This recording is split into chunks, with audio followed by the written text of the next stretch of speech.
ça y est, on est parti de Cancun. Ce matin, on a été récupéré maintenant à l'aéroport. Et là, on se met en direction de Coba.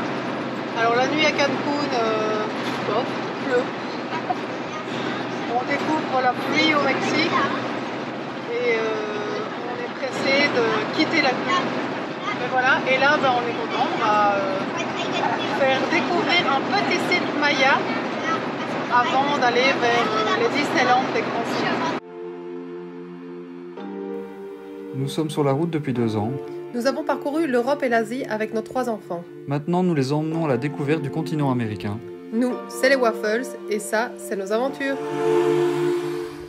Nous voilà à l'entrée du site de Coba. Alors c'est super marrant parce que deuxième site qu'on fait avec Nico, qu'on avait déjà fait il y a 12 ans, donc on se rappelle de certaines choses.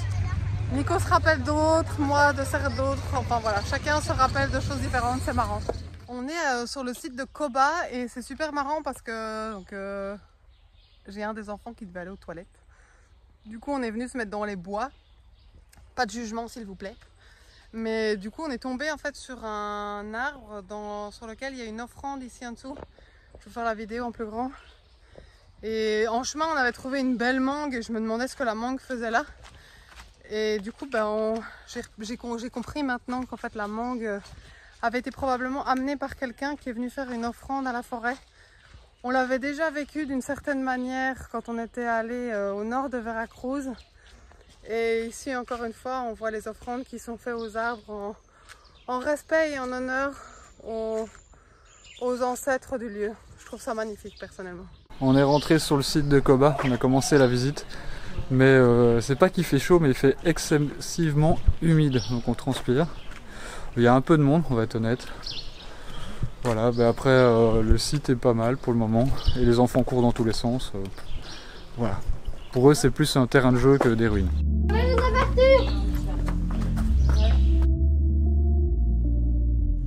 Coba, c'est un des plus grands complexes de cette partie du Yucatan. Il est vraiment très très grand et il est tellement grand que pour le visiter en fait il loue des vélos ou l'équivalent des rickshaws modernes. D'ailleurs là j'en ai un qui va passer. Voilà, comme ça. Vous voyez? Bon après c'est tout à fait faisable à pied, la preuve on le fait. Je vous dirai à la fin dans quel état je suis. Mais non, on l'avait déjà fait à pied avant. Donc on sait que c'est faisable, mais voilà, c'est tellement grand que c'est le premier site où j'avais vu ça. Où il y a moyen de le faire à vélo.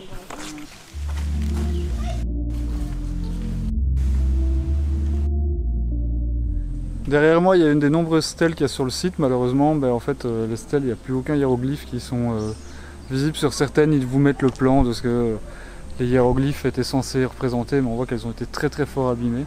C'est un peu drôle de voir ces gros monolithes de pierre là et puis exposés. Parce qu'on peut vraiment essayer de bien regarder, on voit rien du tout en fait.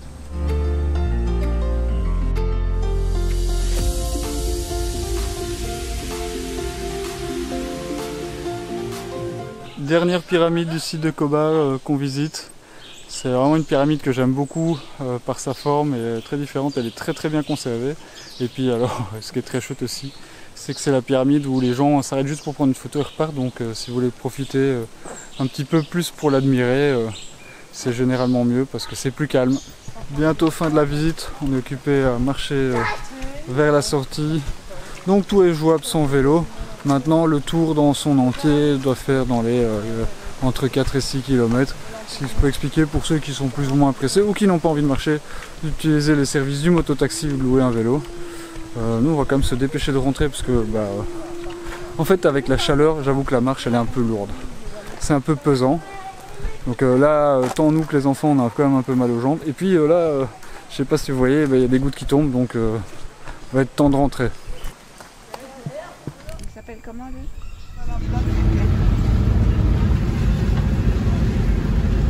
On est en route pour Valladolid et alors on se tape une de ces drages purées quoi. On voyait rien du tout. Nico est un peu sur son volant. Le pauvre. Il faut gérer cette route, on ne voit pas 20 mètres. Ça va mon amour? Ça va. On arrive dans le centre-ville avec Jeff de Valladolid. Visite, vu qu'il pleut, hein, on fait une visite en véhicule. maritime. On fait comme le bus touristique que vous voyez là-bas. Là. On vient d'arriver à Valladolid. Alors on avait prévu de se garer ici près du couvent San Benedetto. Seulement aujourd'hui c'est jour de communion. Donc il y a plein de voitures. On n'a pas eu vraiment d'espace. On a garé pour le moment Jeff devant d'autres voitures à un endroit où je pense qu'on n'est pas censé se garer. Mais je pense que pour l'occasion, ils vont pas nous ennuyer.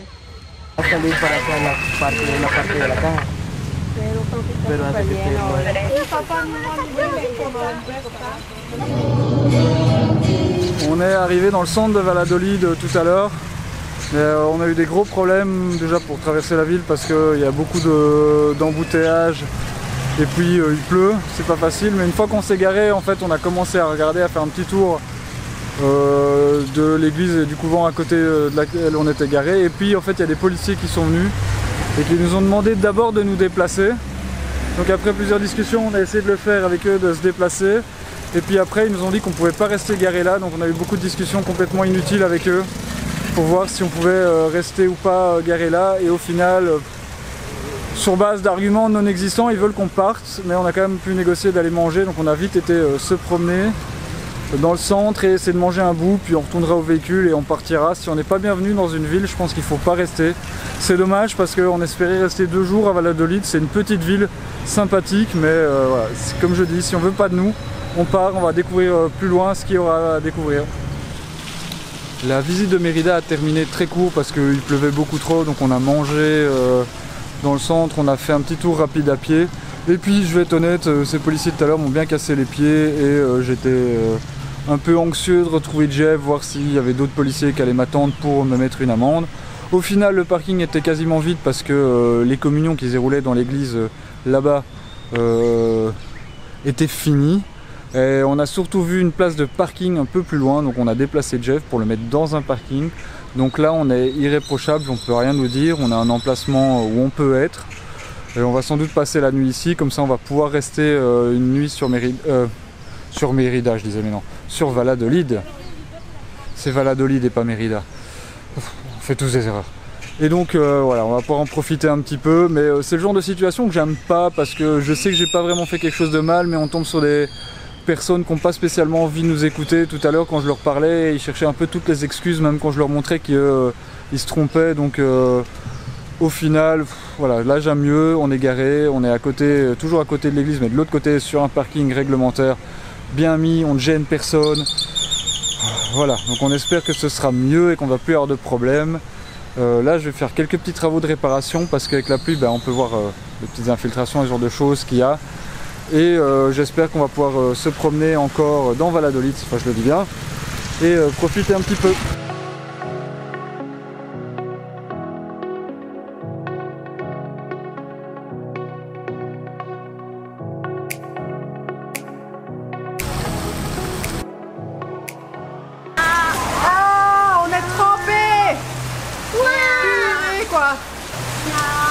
Je crois qu'en 1 minute on est trempé.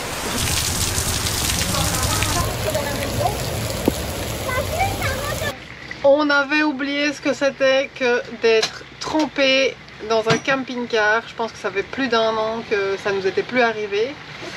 Et là on est avec des vêtements qui pendent partout, l'humidité qui se ressent à fond dans le camping-car.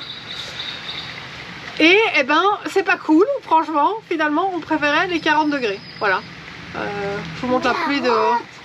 Mais moi je préfère trop froid qu'au chaud. C'est pas la vie de tout le monde. T'as dit quoi? Moi je préfère trop froid qu'au chaud. Et tu préfères la pluie? Ouais, parce que moi là je peux faire des chocolats chauds. Comme ça j'arrive pas à les avaler. Donc Esteban il est content, il peut se refaire des chocolats chauds. Bien le bonjour, on est ici dans le village de Ekbalam, à côté des ruines de Ekbalam. On est arrivé hier après avoir quitté Valladolid sous la flotte, on s'est installé ici. On a eu une soirée plutôt calme, quelques gouttes de pluie mais vraiment très légères. Juste quand j'ai fait le barbecue, il a fallu qu'il y ait une bonne drache, où là je me suis fait doucher, il n'y a pas d'autre terme.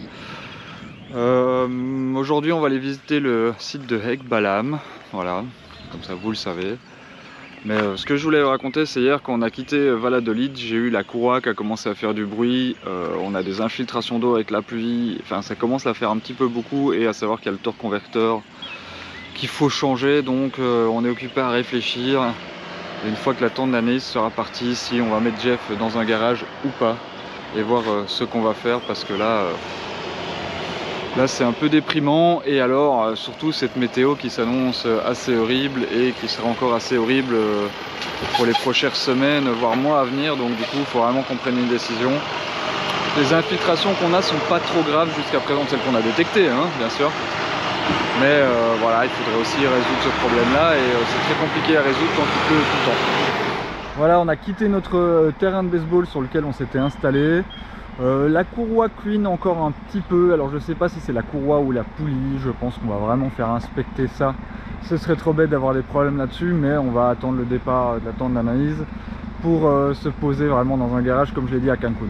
Là, on est sur le parking du site de Ekbalam. C'est aussi un site qu'on avait déjà fait il y a longtemps et pour lequel on a gardé un très bon souvenir. C'est au nord de Valladolid, à peu près une petite demi-heure, et on va aller visiter ça. L'entrée du parking c'est 100 pesos, ce qui fait un peu plus que 5 €. Et puis on va aller voir combien va nous coûter l'entrée.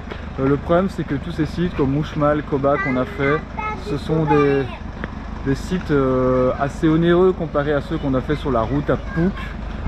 Après, onéreux c'est une manière de voir les choses, hein, mais c'est pas non plus exagéré. Ce qui m'ennuie un peu plus, c'est que malgré qu'on arrive assez tôt, il y a déjà beaucoup de voitures, de shuttle qui sont là, donc on va pas être seul sur le site, il va même avoir pas mal de monde, mais ça fait partie du jeu. On sait qu'on est dans un endroit du monde qui est très touristique, et ça fait partie des choses. Vous savez qu'on n'aime pas le tourisme, on n'arrête pas de vous le dire, on va arrêter de le dire en fait je crois. Mais voilà, il y a des moments où on peut pas passer à côté de choses incontournables. Allez, c'est parti pour la visite du site Maya de Ekbalam. J'espère que ça va vous plaire, et j'espère que surtout que cela va nous plaire. On est rentré sur le site, vous voyez, avec le parapluie pour se protéger parce que il pleut, il fait soleil, il pleut, il fait soleil. Je crois que c'est le meilleur achat qu'on ait fait hier depuis très longtemps, c'est ce parapluie pour la saison des pluies. L'entrée coûte 95 pesos en elle-même, mais après il faut rajouter à ça 461 pesos de taxes locales, ce qui nous fait 560,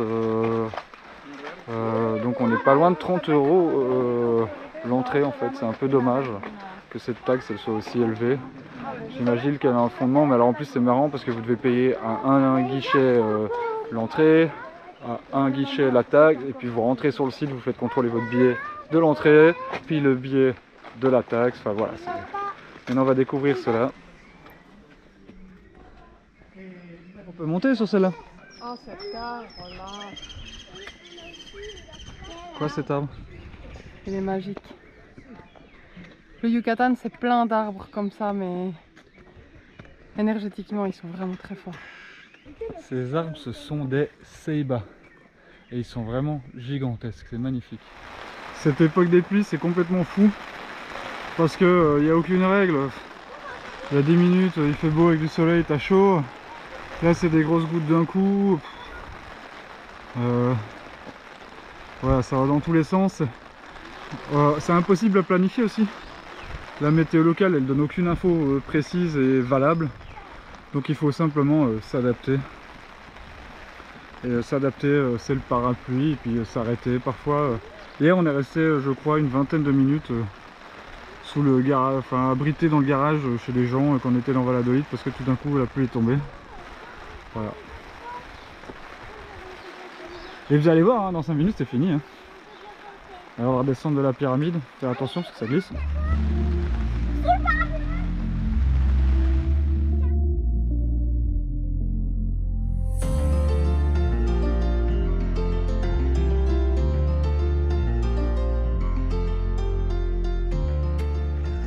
On a terminé un peu abruptement la visite de Ekbalam. Alors première chose c'est que en fait ils m'ont vu avec la GoPro, ils m'ont dit que c'était pas autorisé. Je trouve ça toujours un peu ridicule parce que les smartphones sont autorisés et que nos smartphones sont quand même suffisamment bons que pour faire des très belles images. Donc voilà, ça m'a un peu saoulé, je vais être honnête. Et puis la deuxième chose, c'est qu'en fait on est monté sur la pyramide principale, bon, on a une vue vraiment sympa, mais il y avait beaucoup de monde et beaucoup de pluie. Du coup, même si c'est très beau, on n'en profite pas tellement, on a préféré faire demi-tour.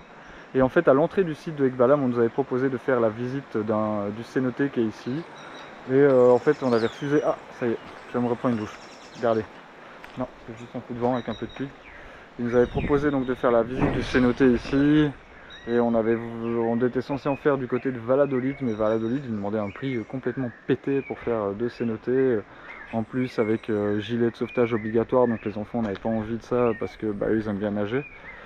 Et ici voilà, l'offre était un peu plus intéressante et Bénédicte qui nous accompagne cette semaine de voyage, elle n'a jamais fait de cénote, donc on voulait en profiter pour qu'elle puisse en faire un.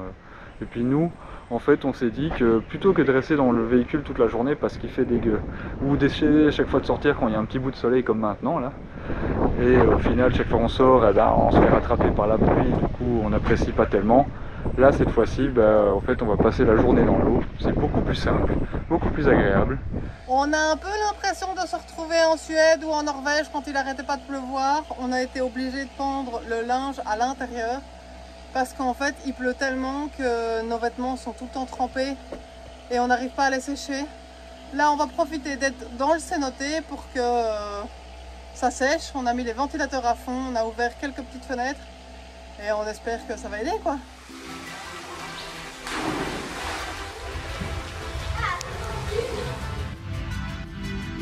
Sincèrement, c'est probablement un des plus chouettes cénotes qu'on ait fait.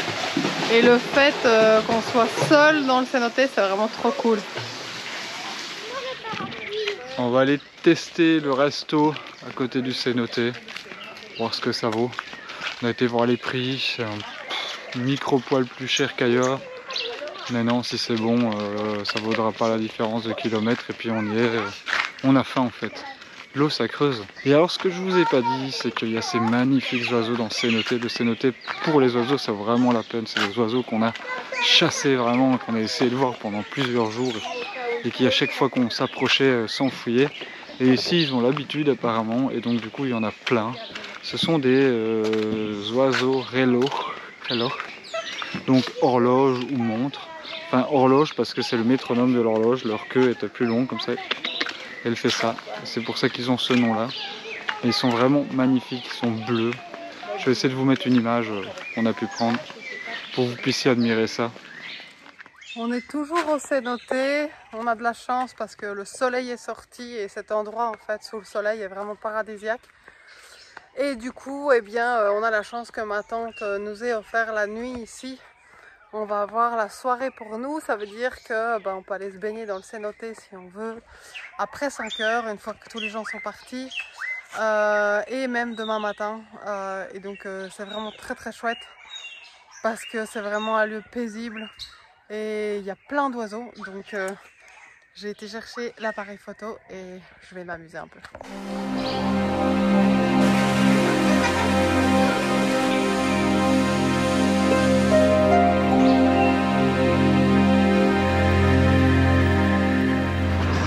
La pluie est toujours avec nous, mais on a passé une belle nuit au cénote de Ekbalam. J'avoue que c'est un endroit qui est merveilleux pour les oiseaux, pour la nature, et alors quand il y a le rayon de soleil, alors là, c'est magique. Et là maintenant, on se met en route pour Rio Lagartos. Donc on va vers le nord en espérant peut-être une meilleure météo, on ne sait jamais, hein, que la pluie s'arrête. Pour le moment c'est vraiment compliqué en fait, on a un peu l'impression de se retrouver en Scandinavie, il fait humide, on a les vêtements qui sèchent pas, donc quand on est mouillé dehors, on a nos vêtements qui restent trempés et on a du mal à les sécher, on a les chaussures qui sont mouillées et qui puent dans le camping. On vous vend pas le rêve de la van life, alors là vraiment pas pour le moment, c'est plutôt les pires côtés.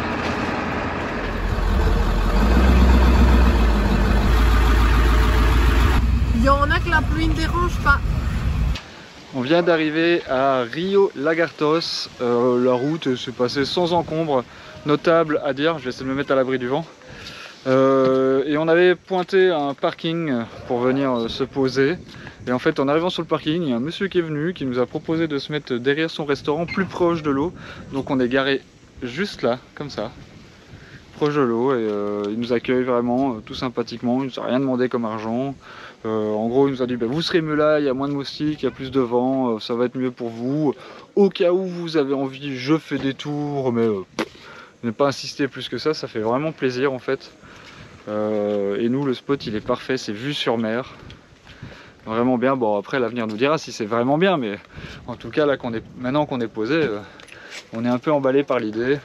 Il nous a tout de suite dit allez vous promener par là, là il y a les crocodiles, allez vous promener par là, c'est sympa. Mais voilà, lui il est dans sa petite tour et puis tranquille, il nous fout la paix. On se demandait même parce qu'il y a apparemment un restaurant s'il était ouvert, mais il nous a même pas dit que son restaurant était ouvert, donc je suis même pas sûr que ce soit le cas. Je crois qu'il est juste là pour la tranquillité. Donc voilà, on est posé ici, peut-être pour plus qu'une nuit, parce que depuis qu'on a récupéré Bénédicte, eh bien, on bouge tout le temps, et donc là ça serait peut-être pas mal de rester 2 jours, et puis surtout ce serait pas mal de ne pas avoir de pluie pendant 24 heures. Tourne-toi. Ah oui, il y a un poisson dans l'eau. On pourra faire de la pêche. Peut-être. Ouais, merci. Ce matin, on se réveille ici à Ria Lagartos. C'est vraiment trop cool. On avait les pieds dans l'eau ce matin depuis notre lit. On a la vue qu'on a là derrière, comme vous voyez. C'est trop magique. Et ce matin, on part en tour en bateau. On va essayer d'aller voir le crocodile. On va voir les eaux roses, si j'ai bien compris. Et si j'ai compris, on va aussi voir se baigner un peu plus loin et faire un bain Maya. Donc on va un peu voir ce que c'est que tout ça et on vous emmène avec nous.